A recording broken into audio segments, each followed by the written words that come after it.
Rares sont les décès suscitant des millions de réactions unanimes aux quatre coins de la planète. Celui du pape François en est un. Dès l'annonce de sa disparition, de très nombreux chefs d'État ont rendu hommage au souverain pontife. Le président français Emmanuel Macron, en pleine visite à Mayotte, a fait part de sa tristesse.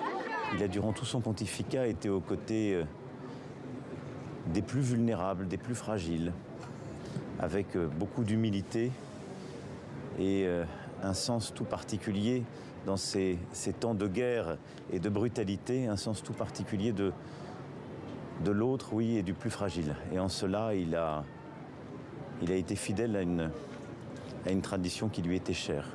Partout sur la planète, on loue les qualités du Saint-Père. Pour les catholiques australiens, c'est un défenseur dévoué et un père aimant. Il a toujours montré de l'intérêt pour les personnes migrantes, pour les victimes de la traite, de la guerre en Ukraine, du conflit en Palestine et de tout affrontement armé dévastant la planète. Des avis partagés par tous les chefs d'État qui se sont exprimés, même ceux que François n'avait pas ménagés.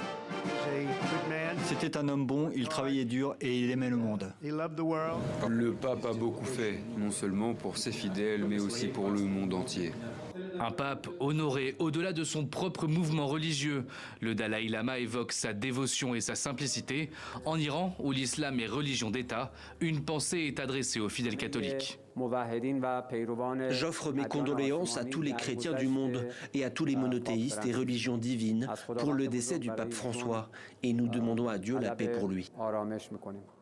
L'onde de choc causée par la mort du souverain pontife s'étend bien au-delà de la sphère politique et diplomatique. Plusieurs minutes de silence ont été respectées tout au long de la journée, par les financiers de la bourse de New York par exemple, ou bien par les joueurs du club de football du FC Barcelone.